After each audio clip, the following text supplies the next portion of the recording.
भारत के रिटेल जगत में ना एक बड़ी दिलचस्प पहेली है। सोचिए, एक ऐसी कंपनी जो विज्ञापनों पर ज्यादा खर्च नहीं करती, फिर भी उसका नाम हर किसी की जुबान पर है।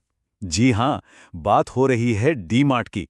और इनकी सफलता की कहानी सच में हैरान कर देने वाली है। 2.31 लाख करोड़ रुपए। जरा इस रकम के बारे में सोचिए। ये इतनी बड़ी है कि कई छोटे छोटे देशों की पूरी जीडीपी भी इसके सामने कम पड़ जाए। और ये है मार्केट वैल्यू डी मार्ट की पेरेंट कंपनी एवेन्यू सुपरमार्ट्स की। तो सवाल यही उठता है, आखिर ये इतनी बड़ी बनी कैसे? देखिए, डी मार्ट ना ये टिपिकल नियमों से नहीं चलता। कोई बड़े बड़े फ्लैशी विज्ञापन नहीं दिखेंगे, ना ही किसी महंगे मॉल में इनकी बड़ी बड़ी दुकानें। फिर भी ये रिटेल के बादशाह हैं। तो क्या है इनका सीक्रेट? इनका वो गुप्त हथियार क्या है? चलिए इसी को समझने की कोशिश करते हैं। तो डी-मार्ट की सफलता का जो पहला राज है ना, वो बहुत ही सिंपल है।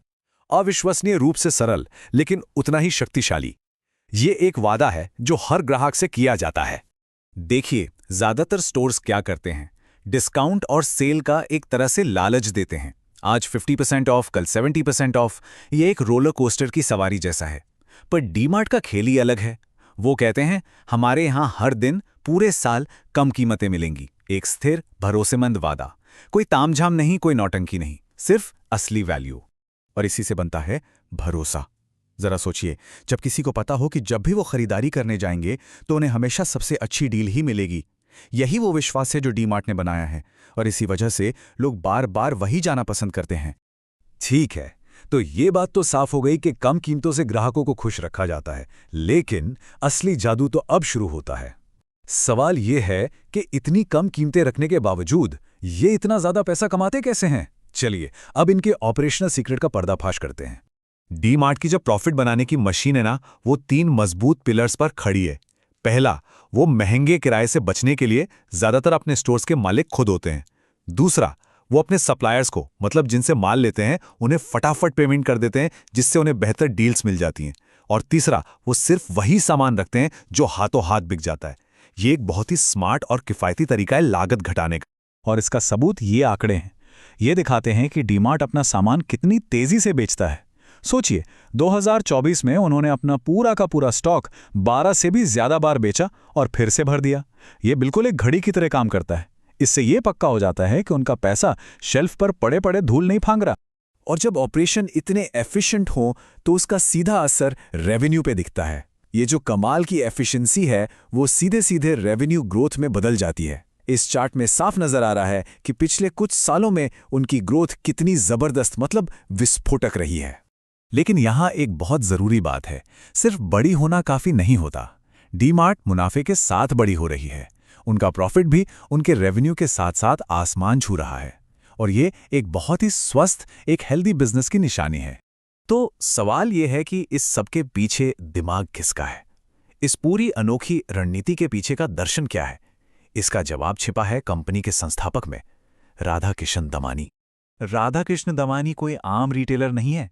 वो भारत के सबसे बड़े और सम्मानित निवेशकों में से एक माने जाते हैं। और उन्होंने किया क्या? उन्होंने वैल्यू इन्वेस्टिंग के अपने सारे सिद्धांत सीधे सीधे किराने की दुकान पर लागू कर दिए। इसको ऐसे समझिए, जब डी-मार्ट किराए पर लेने के बजाय स्टोर खरीदता है, तो वो दमानी की दूर की सोचने वाली, एक इन्वेस्टर वाली सोच है। जब वो मार्केटिंग पर पैसा नहीं फूकते, तो ये उनका अनुशासित कॉस्ट कंट्रोल है। हर फैसला इसी एक चीज पर आधारित है, ग्राहकों को असली ठोस वैल्यू कैसे दी जाए। लेकिन डी-मार्ट इस बाजार में अकेला नहीं है। भारतीय रिटेल मार्केट किसी युद्ध के मैदान से कम नहीं है। तो सवाल यह है कि उनका यह धीमा और सधा हुआ तरीका एक बहुत बड़े दिग्गज के सामने कैसे टिकता है। और वो दिग्गज है रिलायंस रिटेल, जो बिल्कुल अलग खेल खेलता है। जहां डी-मार्ट धीरे धीरे एक एक ईंट जोड़कर आगे बढ़ता है, वहीं रिलायंस का फोकस है दूसरी कंपनियों को खरीदकर और तेजी से विस्तार करके पूरे बाजार पर कब्जा करना। दो बिल्कुल अलग रणनीतियां।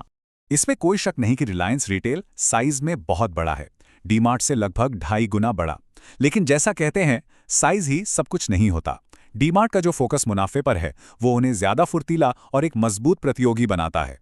तो ठीक है, हमने डी-मार्ट का अतीत देख लिया, उनका आज भी समझ लिया, लेकिन भविष्य का क्या? और यही तो $1 मिलियन का सवाल है। अभी तक हमने क्या देखा कि कंपनी की सफलता की रेसिपी बिल्कुल साफ है। एक सिंपल वादा, ऑपरेशनल एफिशिएंसी, इन्वेस्टर वाली सोच और धैर्य के साथ आगे बढ़ना। इस फाउंडेशन ने अब तक तो कमाल का काम किया है। लेकिन अब दुनिया बदल रही है, सब कुछ ऑनलाइन हो रहा है, इंस्टेंट डिलीवरी का जमाना है। तो बड़ा सवाल ये है, क्या डीमार्ट का ये धैर्य वाला फिजिकल स्टोर पर आधारित मॉडल रिटेल के भविष्य की लड़ाई जीत पाएगा या उन्हें भी बदलना होगा? जवाब तो वक्त ही देगा, लेकिन एक बात तो पक्की है, डीमार्ट की कहानी अभी खत्म नहीं हुई है।